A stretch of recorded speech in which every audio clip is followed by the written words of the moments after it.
Escuchamos esta música y desde luego que pensamos en Grecia. Grecia es nuestro siguiente destino hoy en las curiosidades del mundo antiguo.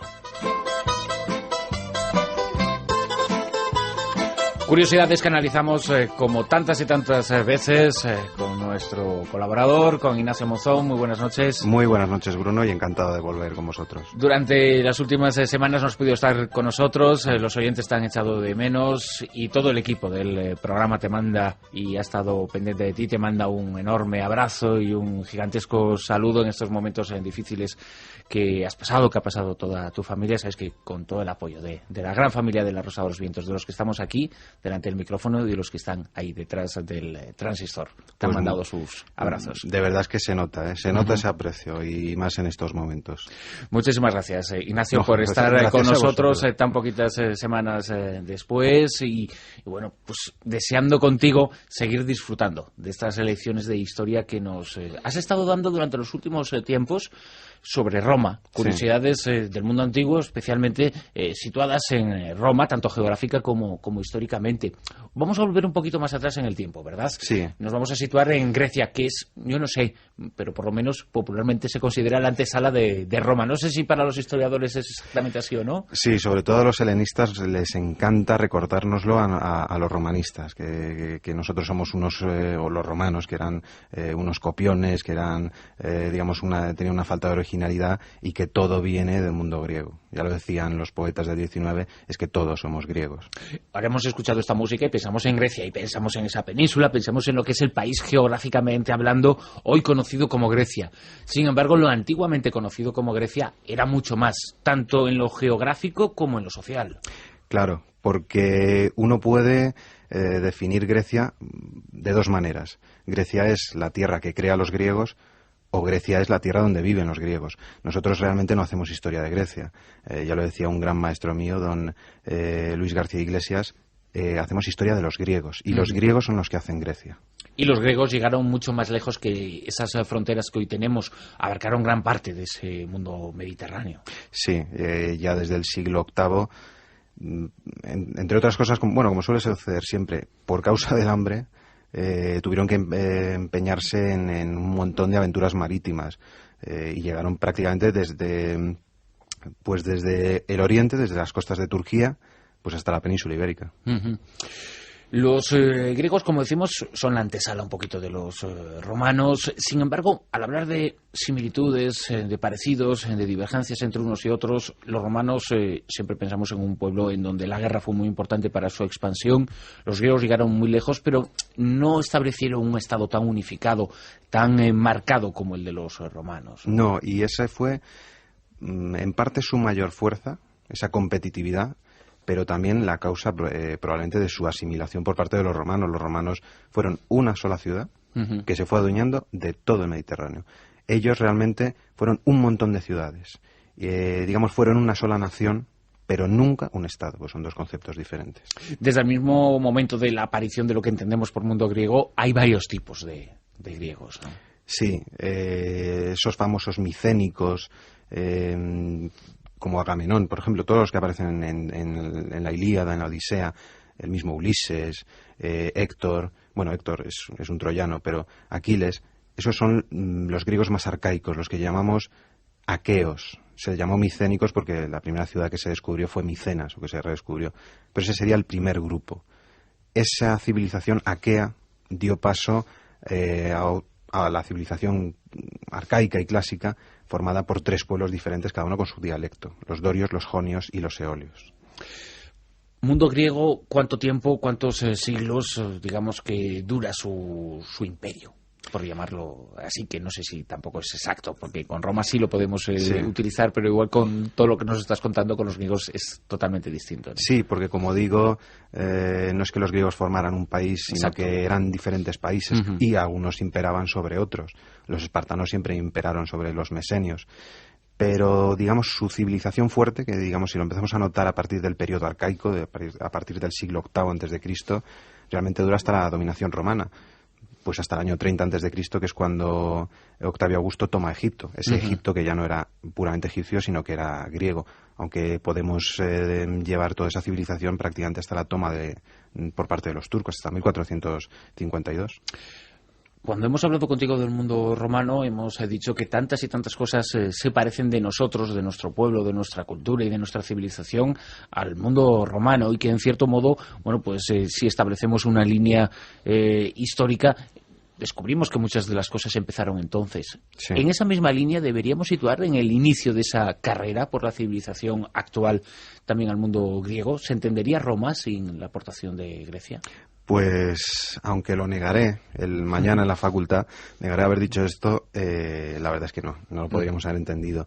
Los romanos son deudores de los etruscos, que estaban helenizados, y también directamente de los mismos griegos. Los griegos les dieron muchísimos aspectos de su cultura, no solo las formas físicas de su arte, sino un patrón de conducta, de cómo concebir al ciudadano, cómo concebir a la ciudad, muchos aspectos de su alma, podríamos decir. Hemos hablado contigo en una de las entregas que tuvimos sobre el mundo romano del calendario, el calendario romano que estaba muy establecido, que era, digamos, el mismo para todo el imperio. En este caso, y es el tema que vamos a analizar a continuación, el del calendario griego, sí hay unas diferencias, pese a que astronómicamente existan muchas similitudes, pero sin embargo, sí hay diferencias, por ejemplo, respecto al punto de partida del calendario griego. No era el mismo, ya nos estás diciendo que es un mundo formado por diferentes mundos y cada uno de esos mundos pues tenía el suyo, ¿no? Claro, generalmente lo que se acepta como fecha principal es la fecha de fundación de la ciudad, ya sea mítica o no. Lo único, bueno, tenemos a nuestro favor que ellos sí optaron por tener una especie de cronología universal, que fue la era olímpica. Porque había diferentes juegos en Grecia, no solo los olímpicos, pero sin duda los olímpicos fueron los más famosos. Entonces, fijando la fecha del 776 a.C. como la fecha de la primera Olimpiada, a partir de ahí podemos calcular de qué año nos están hablando cuando nos dicen esto pasó en el tercer año de la quinta Olimpiada. Entonces podemos ir con las tablas y por una pequeña fórmula matemática saber exactamente qué pasó en Atenas o qué pasó en Esparta. Un calendario que, como nos dices, parte en cada ciudad del origen de la fundación de esa ciudad y que se regía por el sol o por la luna. Generalmente siempre se dice que es por la luna. Lo que pasa que es verdad que toda civilización también se fija en el sol. Son los egipcios los que lo fijan puramente en el sol, para describir el transcurso de todo el año, de todo el periodo, sus 365 días. Es solar porque evidentemente, por ejemplo, se fijan en el día y la noche, que es un movimiento de rotación. Pero daban más importancia a la luna porque en principio es lo que más se percibe, aunque tiene ciertas irregularidades. Nuestros meses, por ejemplo, derivan de la luna. Esos meses también tenían mucho que ver con la agricultura, el funcionamiento, los periodos y los tiempos marcados por la tierra y sus frutos. Eran lo que determinaba que estamos en tal mes, en tal época, en tal circunstancia. Un poco en cierto modo como ahora. Lo que pasa es que hemos perdido la referencia de que es así, ¿no? Sí, buena parte del calendario cristiano se basa en santos que han tomado el puesto de divinidades que marcaban pues las pautas a seguir. Exacto, con la primavera llega el florecimiento, con el otoño llega pues el periodo de volver a que la tierra empiece a efectuar su ciclo. En Grecia parecido, ¿no? Sí, exactamente igual. Había muchísima importancia, se le daba mucha importancia en el calendario a Deméter, a Dionisos, porque son dioses ctónicos, es decir, dioses de la tierra.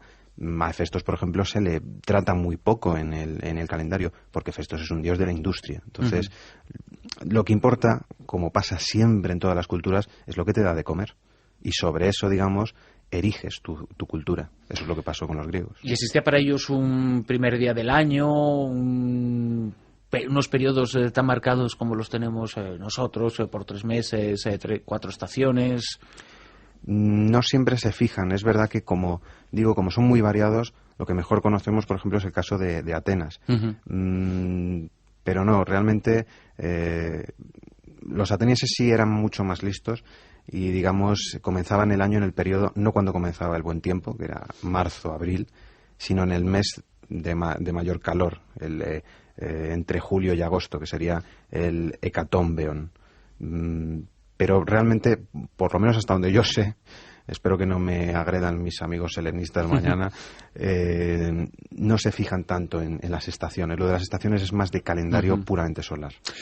Los nombres de los meses has mencionado una hora. Eran, bueno, con el caso romano sí que etimológicamente encontrábamos bastante asociación con los nuestros. En el caso griego no la hay. No. Más eran verdaderamente complejos esos nombres, ¿no? Sí, pero como todos los nombres, en nuestro caso normalmente los nombres pierden su sentido. Eran nombres parlantes. Hecatombeion, ¿qué es? Pues hecatom viene de Eka, que son 100, y Beón de Bous, que es buey, es decir, el mes de los 100 bueyes, que es el gran sacrificio que se puede hacer. Es la manera buena de comenzar el año, para, ¿no?, mejor prevenir que curar. Empezar como se suele empezar las cosas, bien, con buena letra, como se dice. Y que también nos hace pensar en la función que los bueyes cumplirían en cuestiones agrícolas, es decir, que todo está absolutamente asociado. Claro, y porque el buey es el animal más caro de sacrificar. Es eso, es el animal más valioso para la agricultura. Claro, entonces, perder un buey es un acto muy peligroso. Evidentemente se supone que te ganas más favores con la divinidad. Y has mencionado las Olimpiadas, que un día seguramente las trataremos y Sí. intentaremos descubrir cómo eran, pero que supongo que formaban parte de los principales actos sociales, si no del principal acto social en la época griega. Sí, no eran el único juego panhelénico. Estaban los juegos nemeos, los píticos, los ízmicos, pero sin duda alguna fueron los más famosos. También estaban dedicados al dios más importante, que era Zeus. Y como digo, además tenían un significado panhelénico. Hablaremos de esas Olimpiadas en futuras ediciones, de estas curiosidades de la historia. Hoy hemos abierto la puerta al mundo griego, hemos conocido un poquito sobre su calendario y un poquito sobre su historia, y a partir de la semana que viene profundizamos en algunos aspectos concretos verdaderamente llamativos. Ignacio Monzón, muchísimas gracias. Un placer como siempre, Bruno.